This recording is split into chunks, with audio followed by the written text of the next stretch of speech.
I'm pleased to be here to talk about how we built and accelerated a learning culture at Northwestern University, and hopefully have a chance for you to think about how you might do the same at your organizations. A little bit about me. My name is Samir Desai. I'm the Executive Director for Learning and Organization Development at Northwestern University.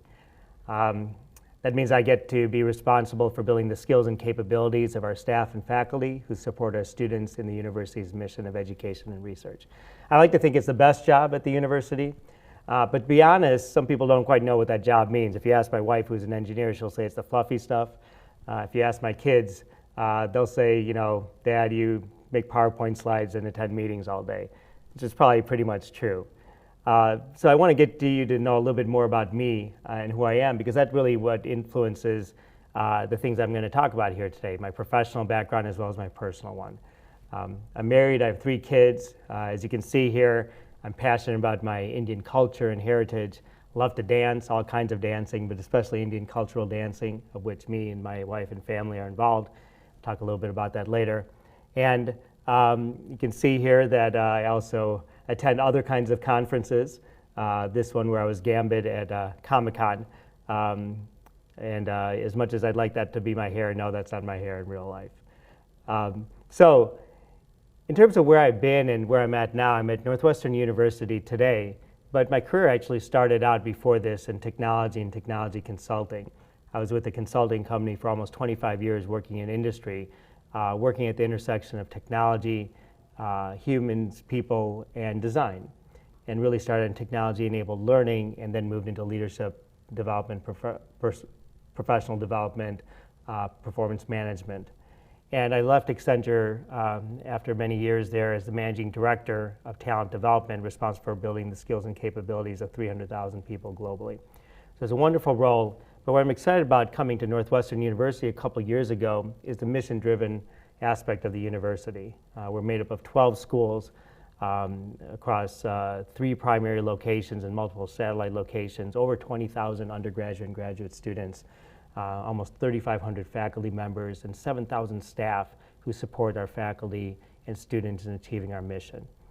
And I joined the university, you know, one, because it's a well-renowned research university where we can really make a difference, but more so because when I joined, leadership really talked about the fact that as highly as we were ranked, we want to be ranked higher, not because the rankings matter, but because what it means to be ranked higher, the things we would have to do, and what we need to do with our staff to be able to elevate the level of leadership at the university to accomplish our ambitious goals and become change leaders. And that really attracted me to the university. I was very excited to join. So when I joined, I thought, this is great, right? Here we are at a learning organization, and I'm here in the learning field. What could be better?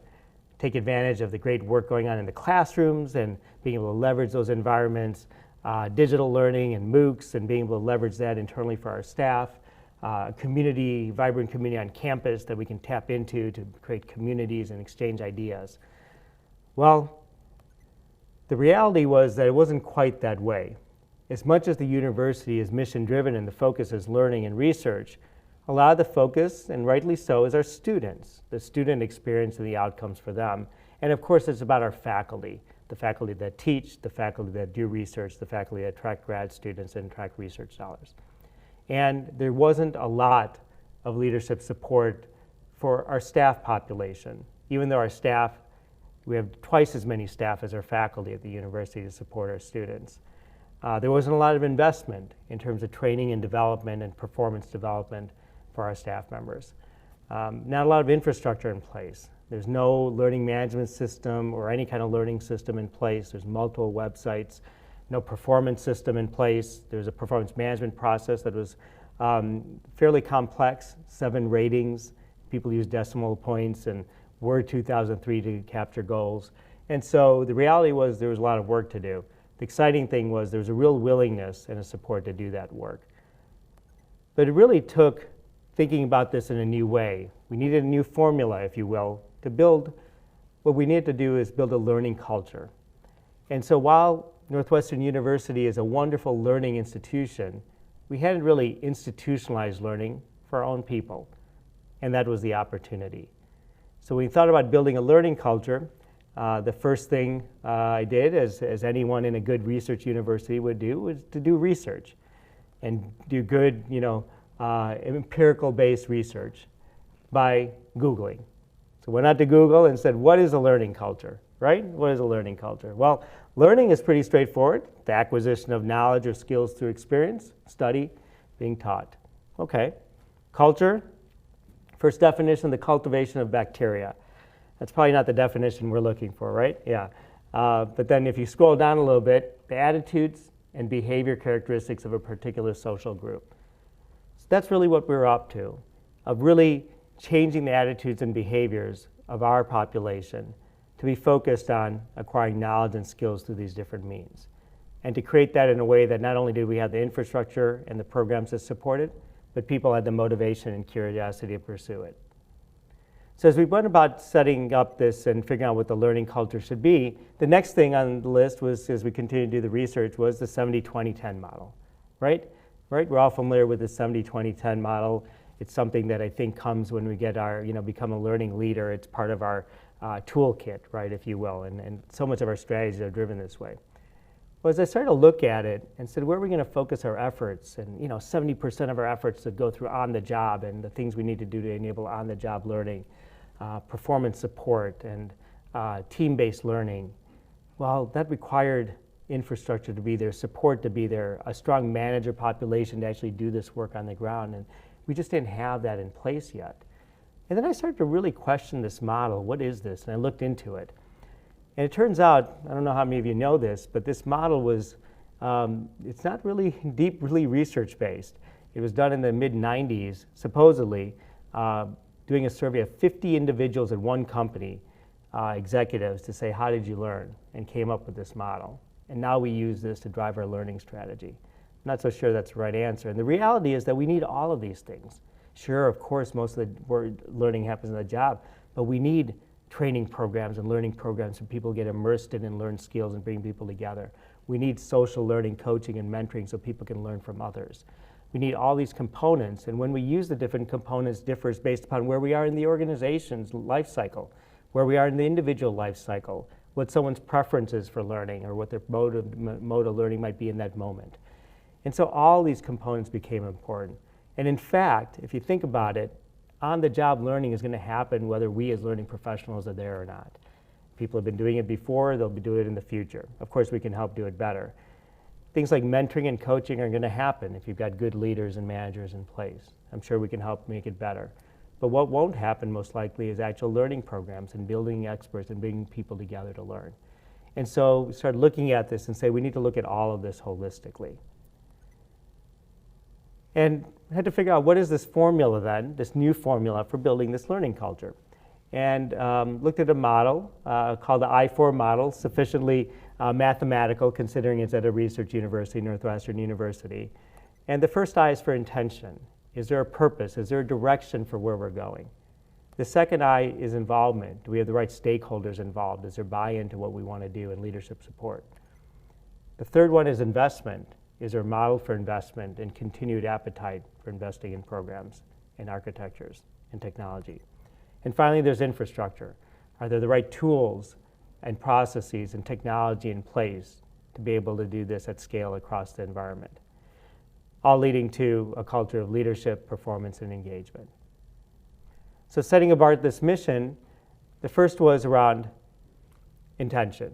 And is there an alignment to our overall strategy, right? And so all of you as learning professionals will be looking and saying, I'm sure you look and say, what is my learning strategy? How does it align to the business strategy?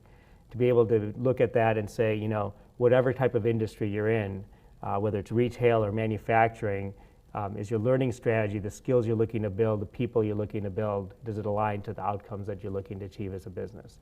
And at Northwestern, we had a we will strategy focused on our growth, not necessarily of size, but of agenda and of our research mission. And we had a connect pillar that we were able to tap into, which was about growing and building community. And it resulted in learning, performing, and leading at Northwestern. For our people to learn the skills necessary to be successful, perform at their best for themselves and the university, and lead others to do the same.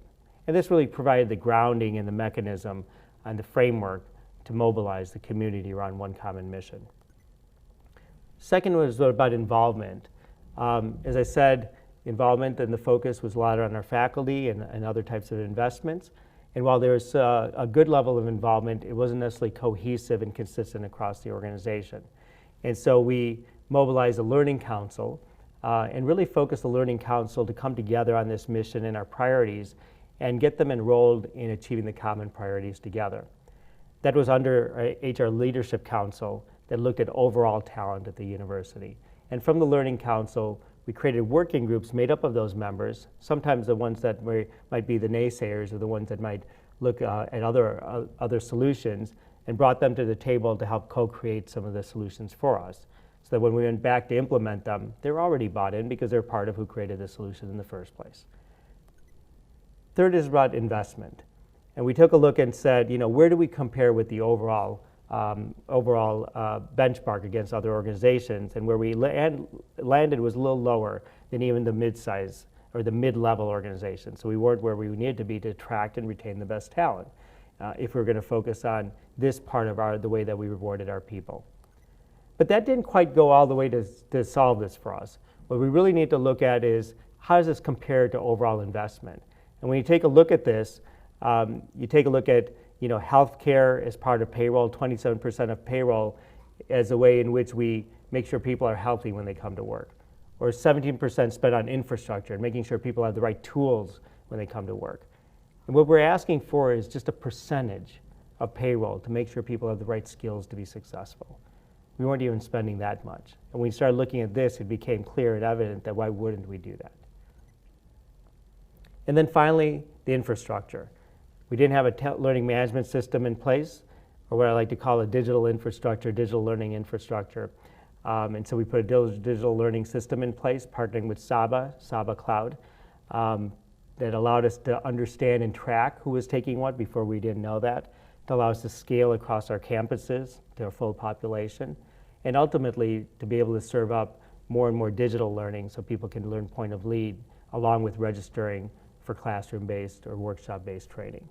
And so for the first time, we had a system in place where everyone could come to understand what learning opportunities were available to them and complete them. And you see here the types of usage we had in a population of 10,000 people, and this included some graduate students as well. We've gotten, much of our population have gone to this system in just 2 short years to go take training of one kind or another to help them be successful. All right, so we started looking at all of this, and we said, okay, now we need to do something with this and actually build up our capabilities. So the first focus area was leadership development. And the challenge was developing the capability, developing the skills in a curriculum to build these skills, the capacity, making sure we focus at all levels and to reach a broad audience across all of our schools and units, and to institutionalize it, really remove some of the barriers where we were charging for training and come up with a central funding model. And we came up with a model of lead yourself, lead others, lead the organization. And then we really did a lot of human-centered design, created focus groups for our managers, got input from our leaders to be able to understand what types of skills we need to build. And the model that we came up with is purpose, people, and performance, all built on the foundation of our values at the university. Purpose, my own personal purpose and mission, as well as the vision for the team or for the project. Focusing on helping our people achieve the outcomes for today, but also developing them for the future. And performance, of course, getting things done, but also being stewards for the future. And these are the framework in which then we build programs to deliver to our population. Now what's interesting is that with a small team and relatively focused infrastructure and environment, we really need to leverage lots of strategic partnerships, both internally and externally at Northwestern. I'm sure all of you do this type of thing as well. And what was really interesting is that much of these were workshops or training programs. We brought people together for a day, 2 days, 3 days, 4 days. And it revived in me the importance of that. While we're looking at just-in-time learning and bite-sized learning and 10-minute snippets and videos, the importance of bringing to people together. We talked about the threshold of learning, where you go and you need that, a few hours, if not a day, to get past your work environment so that you can free yourself up to learn new things and reflect. Bringing people together across the community. We had a manager program recently where an individual said, this is the only environment, this is the only kind of thing where I get together with my peers across the university. Learning from experts. I had someone stop me and say, I went to one of your programs. I go, yeah, Joseph, I remember. He said, 168, 168. I said, what is 168? He goes, remember 168? I go, yeah, that's right. There was a course where the faculty member talked about this 168 hours in a week. Everyone has 168 hours. Nobody has more or less. It's how you use the 168 hours that matter. He goes, I use that every week to think about what I'm going to focus on aligned to my priorities and values. These are all the types of value that we get from bringing people together. And it's those moments, the learning moments, that can make a big difference in people's careers. Next was performance management. We really focused then on building the right leaders, and we're in that process still. We're rolling out the curriculum, but looking at reinventing a performance management process, as I'm sure many of you in your companies are looking at or have done already or in the process of doing. Now, we didn't necessarily believe that we were getting rid of ratings. We're not there yet for our environment, because that requires a fairly sophisticated set of managers who can communicate expectations and give feedback without a rubric like that in place. So we do have a rating scale, but a greatly simplified one. But what really focuses on the goal setting, enhancing performance, aligning with a growth mindset, and really looking at how do we help people build curiosity and willingness to learn, even if they've been in a role for many, many years. And while we did a lot to focus on enhancing performance, the conversations, bringing those to life, what was interesting is that the goals is what one of the challenging things was. And we're utilizing a model called the Simple Goal Framework, allowing our people to have simple goals that are impactful and meaningful, right? Impactful to the organization, meaningful to themselves. And our people had a tendency to want to write down all the things they were going to do, right? What am I going to do? What are my responsibilities? All the things I'm going to get done.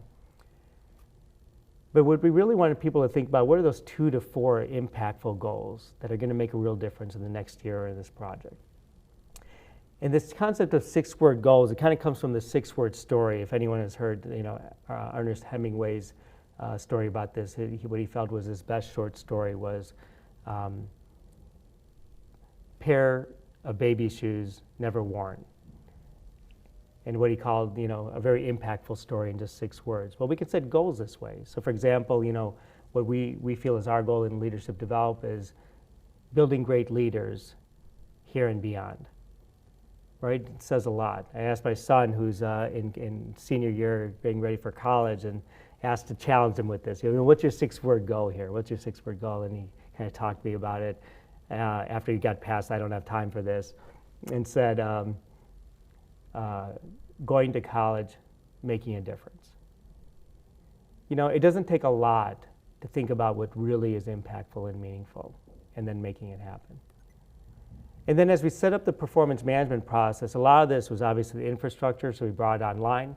Again, partnering with Saba so that we have learning and performance in one place where they can set their goals, document their accomplishments throughout the year, as well as get feedback from the supervisor and rating at the end. But it was more than that. It was about making sure we're clear on the roles and responsibilities and building a culture, starting to build a culture of it's both the individual and their supervisor who are jointly accountable for their performance. Both have a role to play in that. And we really leverage a lot of online tools and resources to help make that happen.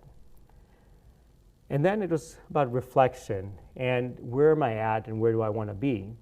And this model here of what we do really well, what we want to do, and the opportunities that are out there, that when the intersection of that happens, that's the sweet spot, right? That's where we love coming to work every day and doing what we do.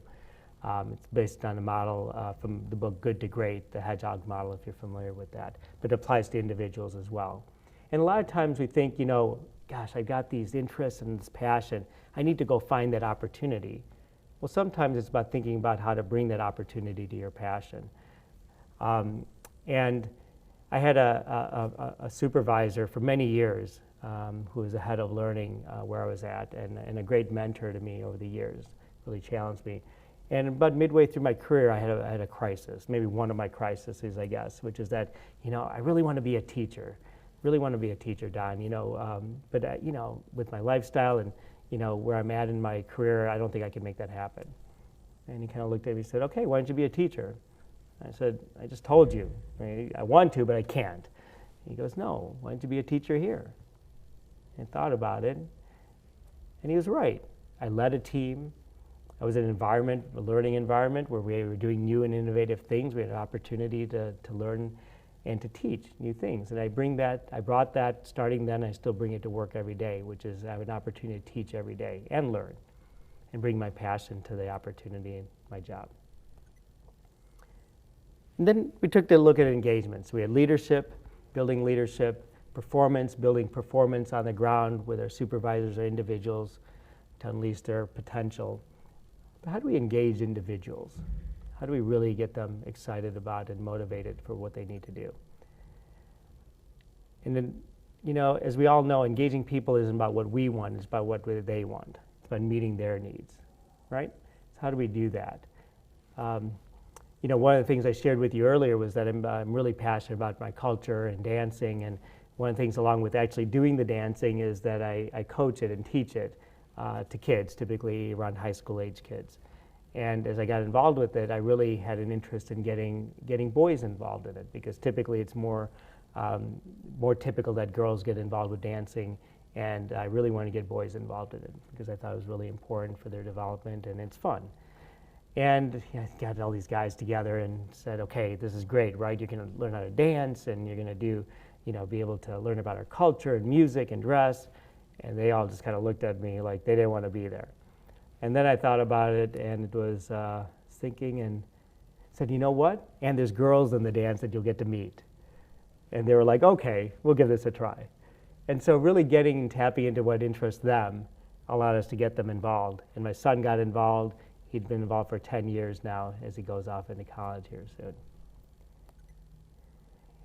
And so as he's talked about this, how do we bring this to a business environment, to our institution, we really need to understand what motivated our people. And while there's many different ways, we're obviously doing that on the ground, we hadn't done that institution-wide.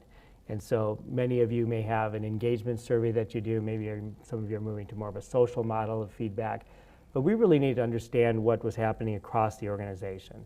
And so we took a look at, and we're partnering with a vendor, Aon Hewitt, to run an engagement survey.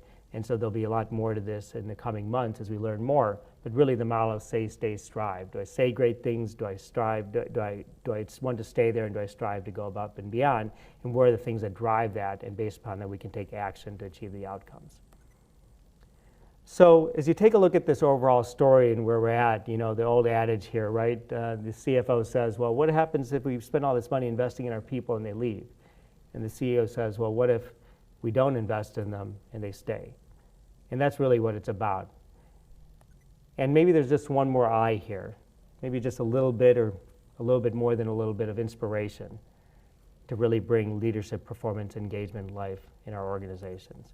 And so I'll leave you with one more story, the starfish story. Some of you might have heard. Two people are walking along the beach, and all these starfish have been washed on shore from a storm, hundreds of them, maybe thousands. And one of the persons is taking a starfish and throwing the water. And the other one says, what difference is that really going to make? Look at all these starfish out there. And the first person says, well, it really made a difference to that one. Right? Bit of a tearjerker, I know, but it's true, right? So as we think about scalability and all the things we want to do with learning and the infrastructure and making things work across our organization, let's not forget why we do what we do, which is to make a difference for every individual that we do this for. Thank you very much.